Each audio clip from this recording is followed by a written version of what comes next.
Hola amigos y amigas de Buenas Noticias TV, muy bienvenidos. Encontrar una congregación evangélica en tu entorno donde los cristianos te acojan con los brazos abiertos y donde se respire el amor de Dios puede transformar tu corazón en un abrir y cerrar de ojos, incluso cuando tienes mucha experiencia vital acumulada. Hoy vamos a conocer a Pilar. Nos contará cómo Jesús se hizo real para ella de esta manera. Pero antes de conocerla, queremos animarte a entrar en nuestras redes sociales para responder esta pregunta: ¿qué es lo mejor que te ha aportado tu relación con otros cristianos? Vamos ya a conocer a Pilar.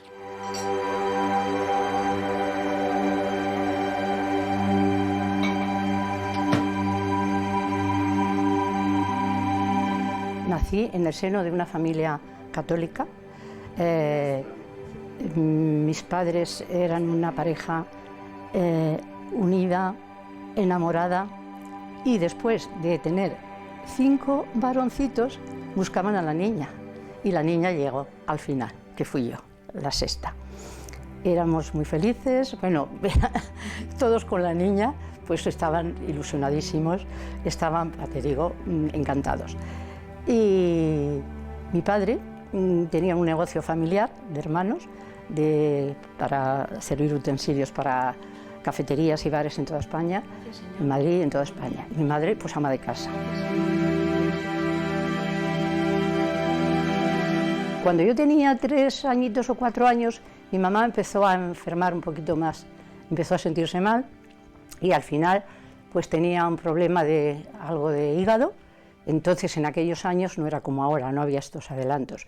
La tuvieron que operar de vesícula, se la complicó, estuvo muy malita, estuvo casi un año, mucho tiempo en cama y falleció. Falleció pues el 18 de febrero, falleció, y el 26 cumplía yo los 6 añitos.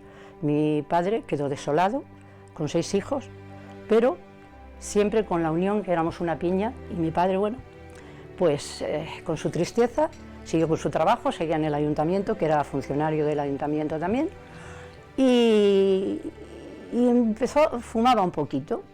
Entonces cogió un catarro, una gripe mala, vino, se le complicó un poquito con los bronquios, estuvo en cama, y el 28, el día de los Santos Inocentes, falleció. O sea, mi mamá el 18 de febrero le empezaron un año, y mi papá al 28, el día de Santos Inocentes, al otro año, no llegaron a 2 años.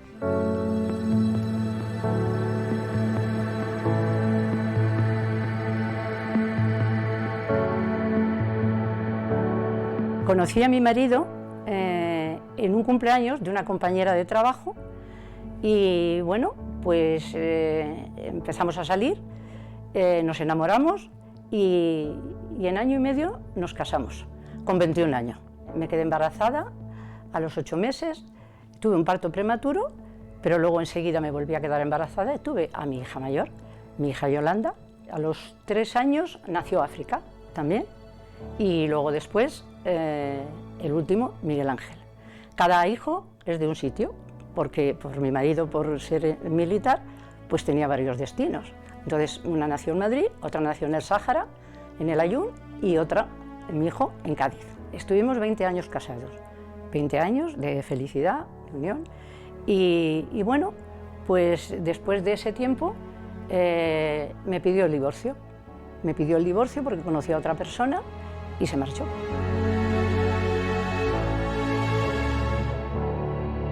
Cerrar la puerta de tu casa y encontrarte tú con tus 3 hijos, pues era muy duro. Pero tenía a mi familia, tenía mucho apoyo, tenía mucho amor, y la ayuda de Dios, que siempre la he encontrado en mi vida, siempre ha estado conmigo. Fue de llanto, de lloros, de encerrarme en mi habitación muchas veces para que no me vieran mis hijos, pero el Señor siempre estuvo a mi lado. Yo siempre lo tenía presente en mi vida, siempre me aferraba a Él, pero hubo momentos de desesperación que pensaba y decía: Dios mío, ¿por qué a mí? Pensaba como que el Señor me había dejado, como que se había olvidado de mí. Entonces sentía momentos así de indignación, de rabia.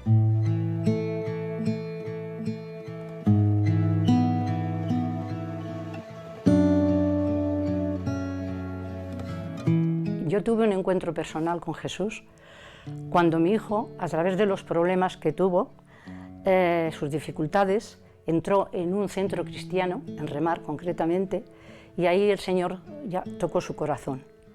Al salir del centro, mi hijo buscaba una iglesia y la teníamos aquí cerquita, de casa, en Tres Cantos, la iglesia de Buen Pastor. Entonces empezó a ir.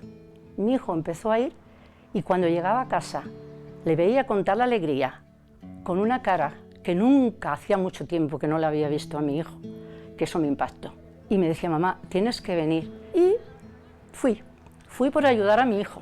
Pero el primer día que entré a la iglesia me emocioné, eché mis lagrimitas al oír esas alabanzas al Señor, eso tan precioso que salía del alma, esas oraciones de agradecimiento. Eso me impactó y salí tocada. Aún así, todavía 2 o 3 domingos seguía yendo a la Iglesia Católica, pero algo me decía que yo tenía que ir con mi hijo y que yo tenía que ir por mí, porque algo me había pasado, algo había sentido especial. ¿Quién sino el Señor puede dar vida? Conocer a Jesús para mí es lo mejor que me ha pasado en mi vida.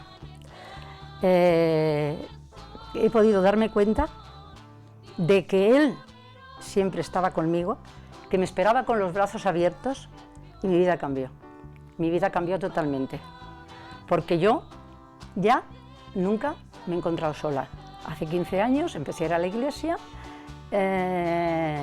y a los 2 años me bauticé. Me rendí a Él totalmente.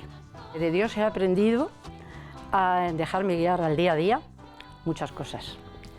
La primera, en que tengo que confiar en Él, obedecerle a Él, porque antes estaba perdida. Antes mentía. Había veces que mentía, incluso esas mentirijillas piadosas que decimos por tapar a mi hijo, por tapar a tal, pero que son mentiras.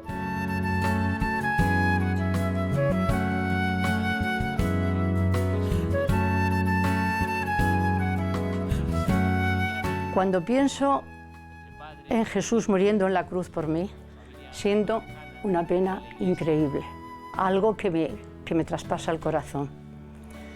Porque siendo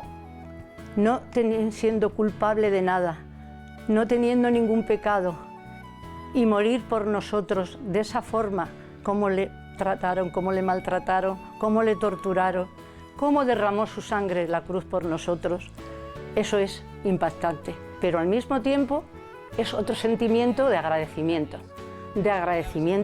porque murió por mí, murió por mis pecados, murió por salvarme a mí, por limpiarme de mis pecados. Pues el cuidado de Dios lo he sentido en medio de las dificultades, pues la verdad que en todo momento, en la dificultad con mi hijo, como ya he contado, y luego con mi hermano mayor, que vino a vivir conmigo antes de la pandemia, que no fue casualidad, lo trajo el Señor aquí, porque si no hubiera estado solito, y le he cuidado durante 4 años. Y el Señor me ha dado una fuerza increíble en cada momento.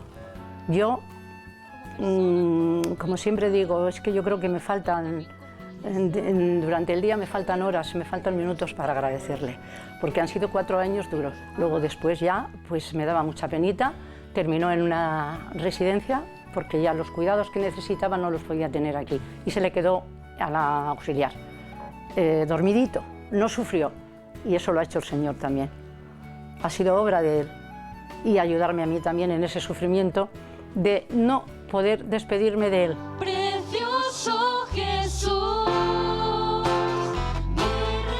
Desde que yo pisé mi iglesia, mi amada iglesia, no he vuelto a dejar de ir. Ahí he encontrado, vi el amor reflejado de Cristo, vi el apoyo, la comunión con los hermanos, la comunión con el Señor y la comunión con los hermanos, y he seguido y sigo hasta que me vaya con el Señor.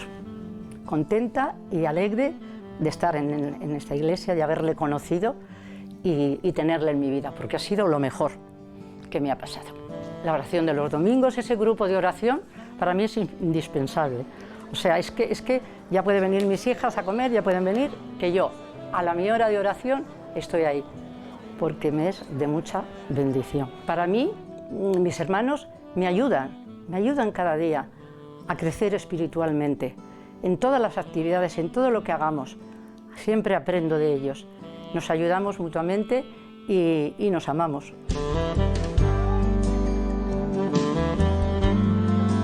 A una persona que tiene curiosidad por entrar a una iglesia evangélica y no se atreve, yo le diría que no tenga miedo, que vaya, que entre, porque va a ver el amor de Cristo reflejado en los hermanos, en la iglesia. Anima a ver que Dios usa con poder sobrenatural lo que hacemos como iglesia local. Esteban, ¿qué podemos hacer frente a la apatía ante el hecho religioso en España? La espiritualidad sí tiene relevancia para muchos, pero quizá deciden probar otras expresiones de fe por los errores que han visto en los cristianos. Reconocer que no siempre acertamos quita obstáculos, quita barreras. Y por lo demás, ser una comunidad auténtica. Jesús, leyendo los evangelios, vemos cómo Jesús le enseña a sus seguidores la importancia de el amarse los unos a los otros. Y es una de las enseñanzas fundamentales que él quería que incorporáramos en nuestro estilo de vida como discípulos. Mira lo que dice Hechos 2, 46 y 47 sobre la primera iglesia. Todos los días, con perseverancia y unánimes, se reunían en el templo y partían el pan en las casas y comían juntos con alegría y sencillez de corazón. Alababan a Dios y tenían el aprecio de todo el pueblo. Y cada día el Señor añadía a la iglesia a quienes habían de ser salvos. Y un poquito antes dice que los que más tenían repartían para aquellos que tenían más necesidad, que también estaban continuamente centrados en la oración y en las enseñanzas de Jesús que les había dejado. Así es. Como Pilar encontró una comunidad que le impactó profundamente, puede volver a pasar en la vida de cualquier persona cuando experimenta el amor de Cristo. Claro, si la acogida inicial no es idónea y se siente desplazada, es posible que decida no volver a cruzar la puerta nunca más. Tampoco si percibe que allí no hay una atmósfera de unidad o si se forman pequeños guetos después de la reunión. Pero si la Iglesia cumple su razón de ser y busca vivir para el Señor con compromiso, a pesar de que como pecadores no siempre haremos las cosas bien, Él sabrá hacer el resto y susurrarle que es real y que lo ha dado todo por ella en la cruz. ¿Y tú te atreves a cruzar esa puerta? Nos vamos a marchar ya, pero antes te animamos a leer la Biblia. Y gracias a la labor de las iglesias evangélicas y a la generosidad de la Sociedad Bíblica de España es que podemos regalarte una si tú no la tienes. Si es el caso, llámanos ahora al teléfono 91-743-4400 y te la enviaremos gratis. Y si formas parte de nuestro club de amigos, en este sorteo que hacemos cada semana, hoy vamos a sortear este libro, Las Iglesias del Nuevo Testamento, un libro de Rubén Dolz que nos llega gracias a la generosidad de la editorial Andamio. Muchas gracias por vuestra atención y no lo olvides, tú vales mucho para Dios.